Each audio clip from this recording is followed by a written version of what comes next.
talking about chronic ankle instability. Now, ankle instability is due to lateral ankle ligament problems. And the lateral ankle ligament is made by three structures: the anterior tibiofibular ligament, which is on the anterior part of the lateral malleolus, the posterior tibiofibular ligament, which is on the posterior part, and the calcaneofibular ligament. And they are usually torn in a sequence. Now, acute ankle instability is usually called as an ankle sprain, and it presents as a pain and the swelling, and usually the anterior rod test and the inversion tests are positive. We must take a radiograph and an X-ray to rule out any fractures, and usually it is treated by functional immobilization or rehabilitation. So normally in earlier days we used to give a cast, but nowadays the trend is towards using a functional rehabilitation in most of these cases, and surgery is very occasionally recommended in these cases. Now, as we have talked, lateral ankle instability is usually due to excessive inversion and internal rotation of the hind foot while the leg is in the external rotation. So it is actually you externally rotate the foot to cause these kind of symptoms. The ATFL is the weakest of all three ligaments. It is the most commonly ruptured ligament in the lateral ankle instability pattern. The functional instability is the presence of symptoms of giving away without presence of a structural deficit in the ligaments. Now, mechanical instability refers to the patients who actually have a ligament injury or a ligament laxity leading to a instability. So, if the patient is feeling an instability, it can be either a functional instability which can be treated with physiotherapy, or a mechanical instability which may require a surgical intervention.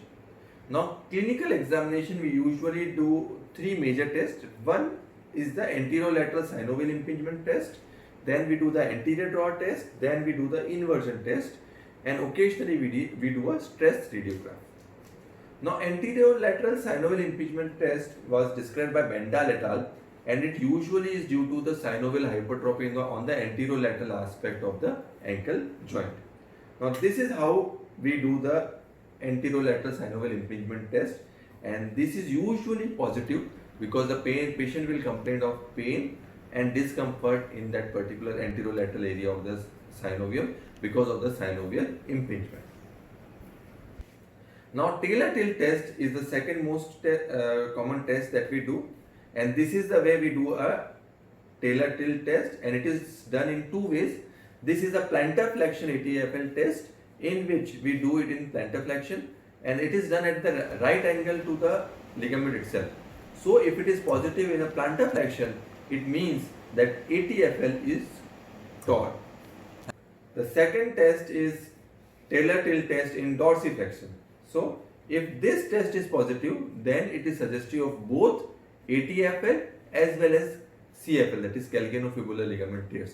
So, if a talar tilt test in dorsiflexion is positive, it is suggestive of a more severe injury with both ATFL and CFL ligaments torn. Now, the third test is the anterior draw test that we do, and this is how we do the anterior draw test, and it is usually done by stabilizing one of the foot by arm, and then you just move it a little bit and use, if the movement is more than 5 millimeters, it is suggestive as a positive anterior draw test. You can take a stress radiograph which will give you an idea of opening of the joint space. Now, MRI is nowadays a cardinal investigation to see a chronic ankle instability. So, the features that you can see are either ligament swelling, a discontinuity in the ligament, a lax or a wavy ligament, or a non-visualization of the ligament. And you can assess all the three ligaments. So, if this is in the upper view, you can see the grade 1, grade 2 and grade 3 ATFL injury. In the lower view, you can see the CFL, that is a calcaneofibular ligament injury, grade 1, grade 2 and grade 3, and very rarely you will see a PTFL injury, and this is also shown in these MRI images. So, MRI is nowadays a useful investigation to actually look and see the ligaments. Now, if you have an acute injury, you will have an effusion and you will be able to see a torn ligament, whereas in chronic cases, you will be just able to see a wavy or a attenuated ligament. You will not be able to see the torn edges. Now, treatment protocol, as we have discussed, is primarily a functional rehabilitation in acute cases, and very occasionally you can give a trial of intra-articular steroids. The patients who are not responding to these modalities and have persistent symptoms needs to be operated with ligament repair surgeries and ligament reconstruction surgeries. So, approximately 20% of the patients who have an acute ankle sprain will develop acute ligament ruptures, will develop chronic lateral ankle instability. So, out of 100 patients who have an ankle sprain, around 20% patients will develop chronic ankle instability. That means that they will have persistent pain, they will have recurrent sprains, and they will have recurrent instabilities. Usually they can have mechanical insufficiencies like pathological laxities, synovial changes and degenerative changes, and they can have a functional insufficiencies, that means impaired proprioception, postural loss and neuromuscular control loss, and usually it is associated with cartilage injuries and bone edema. Now the predisposing factors to chronic ankle instability are proprioceptive dysfunction, peroneal tendon tears and subluxation, a varus tibial plafond, a varus heel, and a posterior placed fibula. So this is very important, and these are the high risk factors in which you need to do something extra to actually treat or cure a chronic ankle instability. Now this is a landmark paper by Kaur, and this says that surgical management of chronic lateral ankle instability, it's a meta-analysis, and it compares different surgical techniques for management of chronic ankle instability, and it concludes that Brostrom and Brostrom equivalent procedures could give a very good clinical results, and anatomical reconstruction is of benefit in select group of patient. But the non-anatomical reconstruction procedures increased inversion stiffness, and they are usually not tolerated by the patient very much. It also suggests that there are limitations to use of dynamic tenodesis, which obtain poor clinical satisfaction and more subsequent sprains. So by and large, the trend is towards anatomical kind of repairs as compared to reconstructions. Now we will talk about surgical treatment options in general. You can do either anatomical reconstructions, you can do non-anatomical reconstructions, you can do modified Brostrom plus minus augmentation and its subsequent developed procedures, and then you can do a dynamic tenodesis. Now we will come to each and every of these options. Usually I recommend arthroscopy in all of these cases. Now surgical treatment, non-anatomical tenodesis reconstructions are like Watson-Jones, Evans procedure, Christmas-Snook procedure and Colville procedure. And this graph does not adequately support the anterior talus movement, and usually it reduces the subtalar and talocrural motion, so it is usually non-anatomical and it leads to a little bit of inversion stiffness. These are the pictorial description of all these non-anatomical reconstructions. Now anatomical reconstructions can be considered in high stress patients, heavy athletes with general lens, ligament laxities, a deficient ATFL tissue which is deficient for a direct repair, a varus hind foot and a talar tilt more than 10 degrees. So these are all high risk factors. In these patients you can consider anatomical reconstructions. Now anatomical repair by a Brostrom technique is by and large the gold standard of the ankle instability surgeries. Now Brostrom surgery forms the basis of all other forms of anatomical repair techniques.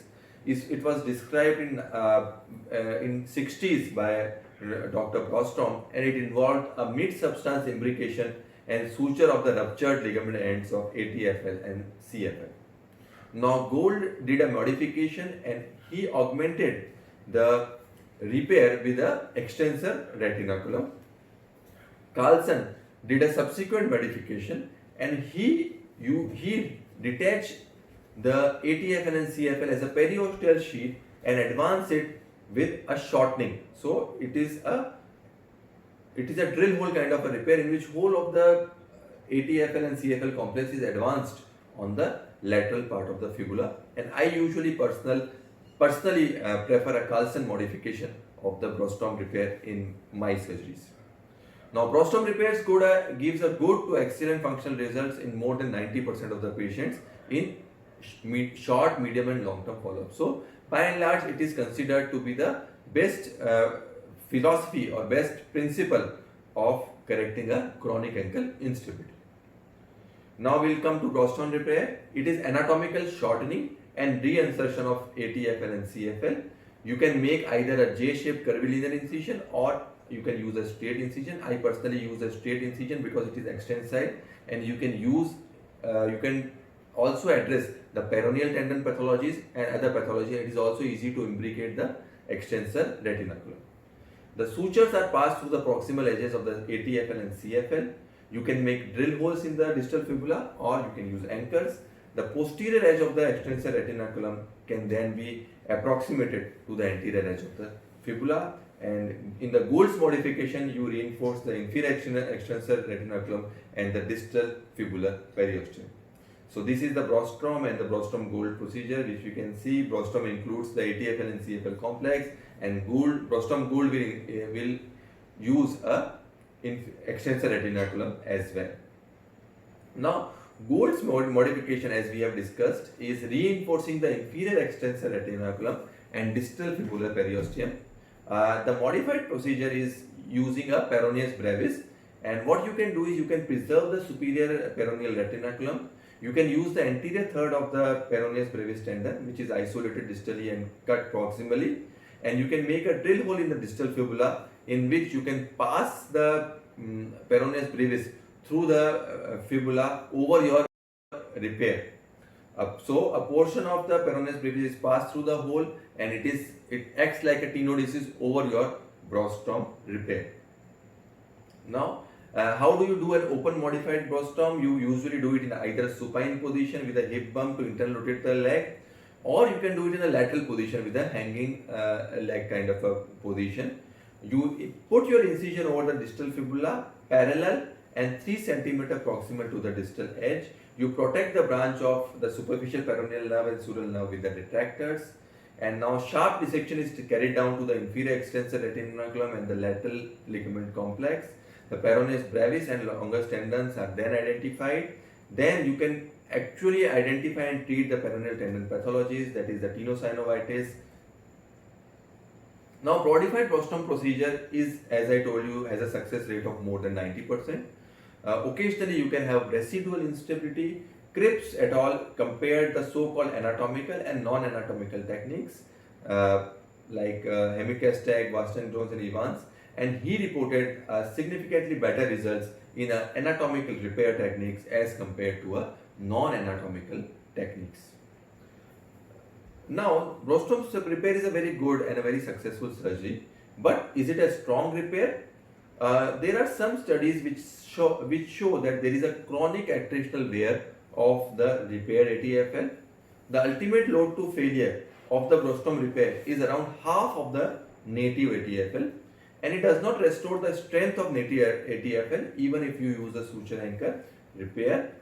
It restricts the post-operative rehabilitation, and usually we recommend immobilization for a period of about 6 weeks after doing a brostrom repair, and aggressive rehabilitation protocols cannot be done in a brostrom repair.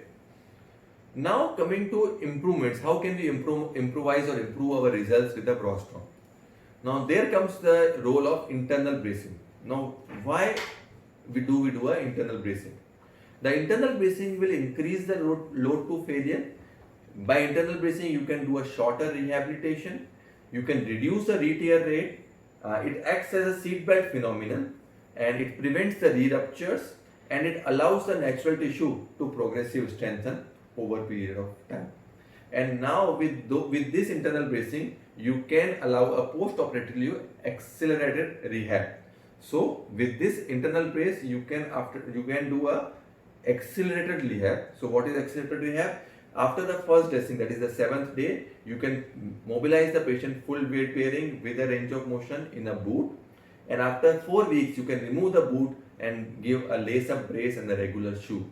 At 6 weeks, you can start change of direction, jumping and sport specific exercises, and you can allow unrestricted return to play as early as 8 weeks to 10 weeks post-op. But usually around 12 weeks you can be back to sports, but this is patient specific and you should modify it according to the progress of the particular patient. Now, ultimate load to failure of a native ATFL is around 160, whereas Brostrom, even with the anchors, is able to achieve around 70 to 80 newtons.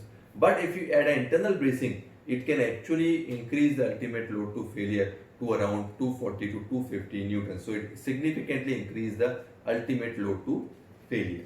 The recommended implants are a knotless kind of an implant, so you can use these kind of a knotless implants like Swivelocks. Now, how to do it? How to do an internal bracing? So usually what we do is this technique in which we use internal brace set, and we use a 3.4 mm drill bit to drill at an angle of around 45 degree medial and cephalad trajectory for the placement of the 4.5 mm anchor in the talar body. And we usually follow the talar anchor first technique, and we usually put one anchor in the talar body as depicted in this picture, and then the 4.5 mm suture anchor is inserted with a number 2 fiber tape which is attached in the distal eyelet, and then you can use your two anchors for your distal fibula, and then you place the second anchor of the internal brace augmentation device on the anterolateral aspect of the fibula. A caution must be taken to avoid penetration of ankle joint and the fracture of the fibula. Usually we put this anchor between the two anchors of the Brostrom repair. The drill hole is located between end superficial to the two biosuture tech anchors, and it is 1.5 cm proximal to the tip of distal fibula. And we usually use a 3.4 mm drill and 3.5 mm tap, and we usually should mark it in fiber tape, because a common complication here is over tightening of the internal brace, so that must be there. And what you need to prevent the over tightening is, number one, you should not tighten it in plantar flexion, full plantar flexion. You should tighten it in neutral or a light plantar flexion position. You use a hemostat in between it, so you should keep it, or you should tighten it with a little laxity. And then you can tie the extensor retinaculum over the extra loop suture that the Swivelock anchor has. So this is the way in which we put a hemostat and we tighten the internal brace, and you should not tighten it very hard, and tighten it in a neutral to a light plantar flexion position. Now we have an innovation, so we call it as a knee Brostrom procedure. So this is a procedure that we have borrowed from the Brostrom procedure, and we use it for the patella instability. So patella instability is almost a similar analog of a ankle instability, and recurrent dislocations of the patella or lateral instability of the patella can be treated nicely with a procedure which is equivalent to a Brostrom procedure. So we call this procedure as an MPFL advancement procedure or a knee Brostrom procedure, and we usually put two anchors on the patella, and we usually pass it through the capsular layer and the MPFL layer and advance the tissue of the MPFL just like we advance ATFL in a Brostrom repair. So this has got a very encouraging results in the short-term follow-ups, and we are in a process to publish this technique. Now, what is the post-op protocol? As we have discussed, normally in a routine Brostrom, we usually use 6 weeks of non-weight bearing mobilization in a boot. We follow the RICE protocol, that is the rest, ice application, compression brake bending and elevation. We usually recommend anticoagulation, and then after 6 weeks we can start with full weight bearing in a boot, strengthening exercises but avoiding inversion and passive plantar flexion. 8 to 12 weeks we start strengthening exercise, inversion started, and after 13 weeks we can start cardio intensity, plyometrics and sport specific training, and usually we are back to sports in around 6 to 8 months post surgery. These are the regular patients with a regular Brostrom. If we are doing an internal bracing, we can go ahead with an accelerated rehabilitation protocol. So as we told, the internal bracing usually improves accelerated rehabilitation and mean return to sports as shown by Coetzee in Foot and Ankle International in 2018. Now there are some other procedures also which are described. So this is a procedure described by Cho, and this is a minimal invasive suture tape augmentation of chronic ankle instability, in which the Brostrom repair is not done, only the internal bracing or minimal invasive suture tape augmentation of the procedure is done, and this has also achieved a good short-term result. So in this only internal bracing is done without a direct repair of the ankles. Now with the development of arthroscopy, the arthroscopic Brostrom is also done with the internal bracing. So JSU from Seoul, South Korea has described a very nice technique of using Brostrom repair along with internal bracing, all arthroscopically. So this is the pictures of his articles in which he is doing this technique nicely with all arthroscopic technique, using a Brostrom with a banana lasso and then using an internal bracing to hold that in picture. So thanks a lot. So in a nutshell, chronic which is seen in about 20% of the patients who suffer ankle sprains, and only few of them will not be better with functional rehabilitation and physiotherapy, and these patients will need some kind of anatomical repair procedures like Brostrom and modifications of Brostrom. And usually Brostrom repairs and modification of Brostrom repair give around 90% plus success rate, and these results can even be increased by the use of internal bracing technologies. Thank you. If you have any questions relating to this topic, you can write on the comment box. Thank you. Repair. So